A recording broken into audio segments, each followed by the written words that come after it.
warahmatullahi wabarakatuh. Selamat sore sahabat bahasa. Kembali lagi di Siniar Sasambo, Bincang Bahasa dan Sastra. Kali ini bersama saya Rizky di edisi B1, Bincang Bersama Tokoh. Seperti episode lainnya, kali ini kita berada di episode Ngopi Literasi yang akan mendatangkan berbagai komunitas literasi. Dan sekarang kita kedatangan tamu dari komunitas penggerak literasi Rumah Baca Nusa. Telah hadir bersama kita Bu Hurmayani.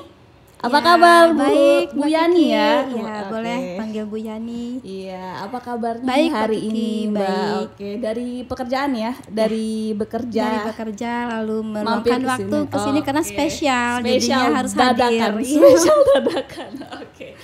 Ya. Saya bersyukur nih Mbak Yani mau hadir lagi di Ngopi Literasi dan kita akan membahas lanjutan dari tindakan literasi atau kegiatan literasi yang ada di komunitas Rumah Baca Nusa. Iya. Sebelumnya nih komunitas Rumah Baca Nusa ini sudah mengikuti pelatihan penulisan yang dilakukan oleh Kantor Bahasa. Aplikasinya seperti apa nih Mbak? Mungkin bisa diceritakan kepada sahabat bahasa dari proses pelatihan tersebut. Baik.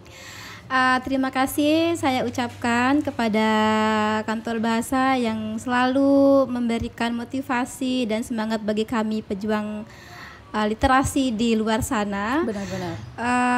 Berdasarkan hasil pelatihan bagi kami sebagai pembina di Rumah Baca mencoba menuangkan kembali apa yang kami dapatkan secara bertahap kepada binaan kami, terutama adik-adik di komunitas kami.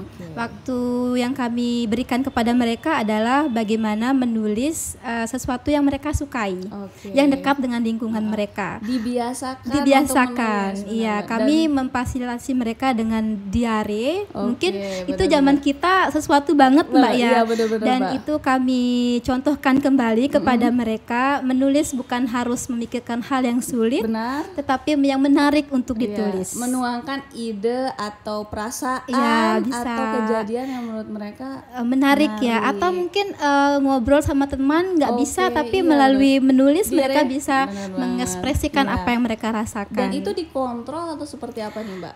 Kami kegiatan bertemunya 2 kali seminggu, hari Rabu dan hari Minggu. Mungkin bagi adik-adik punya tahapan Mbak ya, kalau mungkin dewasa akan tidak bermasalah dengan waktu menulis, tapi bagi mereka kami memberikan ruang untuk bisa mengumpulkan cerita 1 minggu lamanya, lalu di hari Minggu mereka mengumpulkan bukunya. Dan tidak disangka struktur tulisan mereka dari hari ke hari semakin baik.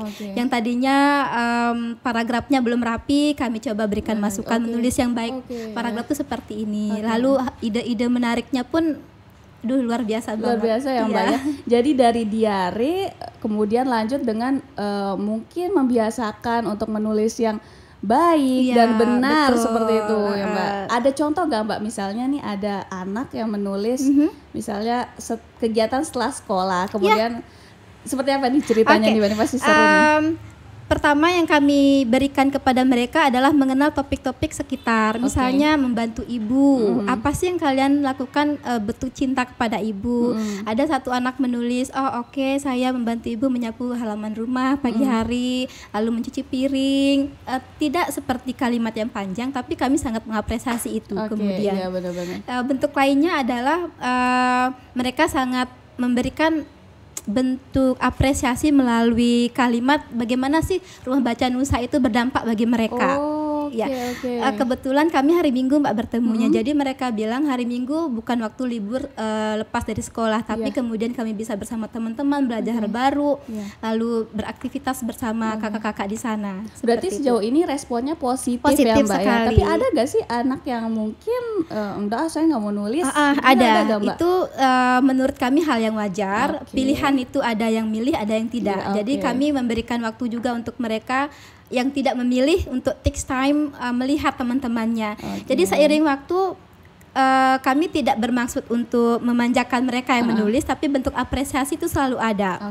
Misalnya yang nulis 1 minggu ada kumpulin, kami kasih 1 paket alat tulis. Jadi yang tadi yang tidak menulis jadi tertarik. Iya, tertarik. Karena ada rewardnya reward bahwa kamu ini capaianmu segini. Jadi dari kami berusaha untuk memberikan tidak hal yang mahal atau yang wah, tapi setidaknya mereka mengingat bahwa saya bekerja ada hasilnya. Tidak dalam bentuk piala, tapi mungkin yang dekat-dekat sama mereka ketika menulis, ini hasil tulisan saya. Jadi at least kita berusaha mengapresiasi sekecil apapun produk mereka seperti itu. Dan menulis diary itu kan hal yang gampang ya Mbak, maksudnya dari hal yang gampang kemudian membiasakannya dan dapat reward untuk sebagai apresiasi mereka. Wah, menarik banget Mbak ya. Semoga bisa diikuti oleh komunitas penggerak literasi lainnya. Karena kalau saya pribadi mendengarnya juga sangat menarik ya Mbak. Karena menulis diary, membiasakannya, kemudian ada yang istilahnya peduli, memeriksa kembali diarinya, membetulkan mungkin ini kalimat yang benar, mungkin ini kalimat yang sesuai, itu pasti akan senang sekali ya Mbak ya. Secara spontan membentuk itu sangat susah Mbak. Jadi kami berusaha mencari celah, kami bisa masuk memberikan atensi.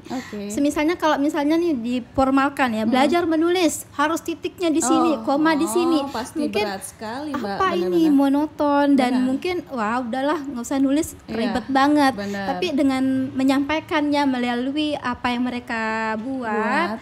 Istilahnya kamu berbuat, kami kasih evaluasi, kamu perbaiki lagi. Jadi kayak ngetek gitu di merekanya. Jadi tidak terasa terbebani. Iya betul. Ya, benar banget Mbak. Dan menurut saya itu pengaplikasian yang cukup baik ya oleh komunitas. Semoga bisa berkelanjutan Mbak ya. Amin, memulai itu gampang tapi mempertahankan itu agak butuh perjuangan. Benar sekali Mbak.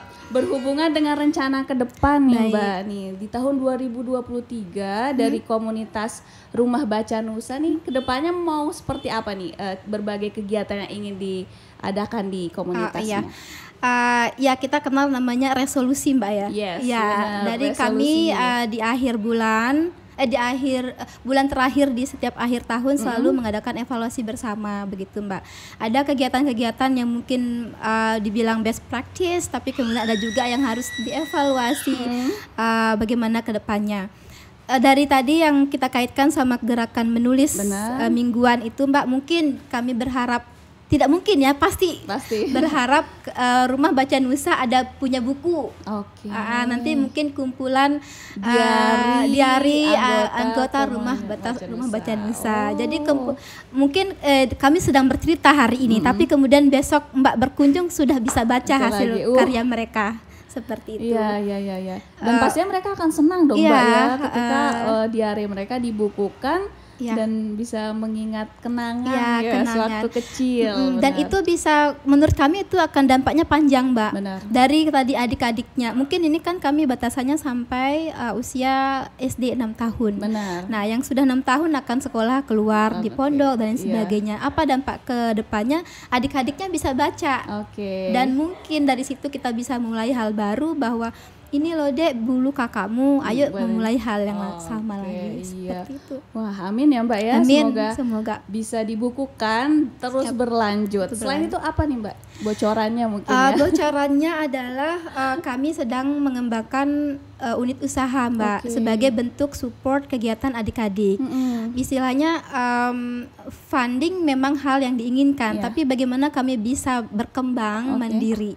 Literasi finansial. Jadi kami punya unit usaha kecil di mana di situ bukan kami aja yang dewasa mengenal bagaimana cara saving keuangan, tapi adik-adik juga dilibatkan. Jadi berhubungan dengan saving atau mulai merambah ke wirausaha? Kewirausaha. Jadi kami di situ bersinergi dengan masyarakat setempat karena kami melihat ada potensi yang bisa kami kembangkan untuk kami jadikan unit usaha. Walaupun hari ini kecil, tapi kami besar harapan untuk besar di hari kemudian.